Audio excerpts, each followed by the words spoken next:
Pag-usapan nga natin 'to, may mga nagtatanong kasi sa akin, "Sir, yung kay Eman Bacosa sikat siya ngayon pero hindi ba makakaistorbo sa kanya yung pagiging artista niya sa kanyang pagba-boxing?" So pag-usapan po natin 'yan. Pag-usapan din natin yung, tanong ng mga tao, "Sir, 'pag natalo ba si Casimero diyan sa kalaban niya na hindi sikat, eh, tapos na ba ang kanyang karera?" At sa dulo ng video na ito siyempre, bigyan ko rin kayo ng prediction ko dun po sa big fights na mangyayari po this weekend si David Benavides at saka si Anthony Yarde. Wala na akong intro pero pasalamat lang muna ako sa Arena Plus, Astig sa Sports para po sa mga gusto at saka mga feeling swerte. Ito papakita ko rin sa inyo yung odds mamaya. Pero pag-usapan na muna natin si Piolo Pacquiao. Okay, so itong katanungan pwede no, magkamukha eh. Pati ako pwede dun eh. Hindi, actually, we're very happy or I'm very happy personally para dito kay Eman Bacosa for getting this opportunity. This is a very rare opportunity at sa tingin ko nakuha niya tong opportunity na to because of his boxing. Because sa magandang pinakita niya doon sa Thrilla in Manila at syempre doon to sa interview niya kay Jessica Soho eh nag-ano na kaagad, kumbaga nagpatong-patong na at syempre sa tingin ko isa sa mga nag-share at saka nag-hype dito is yung boxing community. Malamang isa ka sa nag-share or sa nag-comment kaya nag-viral ito. Syempre, hindi naman natin matatanggi na malaki ang tulong talaga ni Manny Pacquiao sa kasikatan din. Kasi syempre, kamukha ni Piolo Pacquiao, Piolo Pascual, at syempre, kaapelido, anak kasi. Syempre, talagang push yon. Pero ang tanong talaga, tatanungin niyo ako, kung makakaistorbo ba ito. No, just to remember guys si Manny Pacquiao ay nag-artista rin during his heyday, prime days pa nga niya. Ganyan din ang kanyang, kumbaga ganyan din ang kanyang dinaanan. Nagkaroon pa nga ng mga sitcoms yan, ng mga shows yan si Manny Pacquiao at saka pelikula. So para sa akin, at least kung dedication at saka yung time management at lakas, kung meron si Emma niyan, sa tingin ko kakayanin naman. Pwede naman. Ngayon, kung makakaapekto, sa tingin ko makakaapekto. Yes, definitely. Kasi mahahati ang oras niya sa training, sa shooting. Baka mas i-prioritize niya ito. Kasi ito, syempre, sabi nga ng iba, ang boxing, buhay mo nakataya dyan. Hindi ko naman sinasabi na madali po maging artista kasi puyatan din yan. Pero syempre, pag boxing, parang mas mahirap mag-training ng boxing kaysa sa mag-artista. 'Di ba? Which is real talk naman. So, may mga nakikita nga ako nagsasabi, okay na siya diyan. Baka mag-artista na lang kasi mas madali kumpara sa boxing. Hindi ko sinasabing madali baka magalit yung mga artista. Alam kong mahirap maging artista.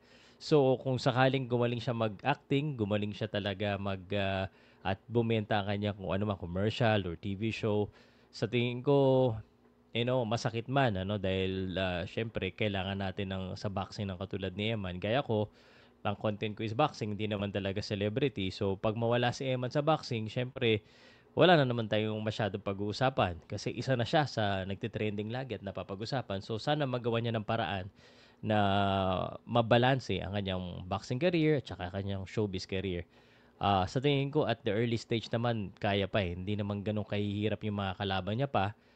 Pero pag dumating talaga ng yung mga matataas na, yung may mga belts na talaga, mga regional, world title, doon, kung talagang magaling siya magboxing at mapupunta siya doon, siguro may mga oras na talagang tigil muna siya sa ano. Sana kasama sa close niya yan na pag meron siyang matinding laban, training na lang muna siya. At saka siguro naisip ko yung GMA Sparkle, pwede namang gawing content yung training niya at marami pa rin namang manonood eh. That's something to explore on. So, to answer your question, syempre, makaka-apekto talaga yan. But, I won't be surprised kung piliin niya mas mag-artista. Pero sabi niya, passion niya boxing eh. Abangan na lang natin ang susunod na kabanata. Speaking of abangan ang susunod na kabanata, papakita ko lang sa inyo. Ito po yung makakalaban ni John Drell Casimero. Siyempre, marami na naman ang aasar sa kanya. At ako na-explain ko na, siyempre, ito ay tune-up or activity fight or to be blunt, comeback or get back fight. Binigay ito ng kanyang promoter para siya ay manalo. Ako sabihin ko rin naman, yung huling laban niya, sa tingin ko, binigay yun para manalo siya. Kaso, hindi siya nanalo. So, ito, ang worry na naman ng mga tao, kahit daw hindi magandang record, baka daw takbo-takbuhan lang itong si General Casimero.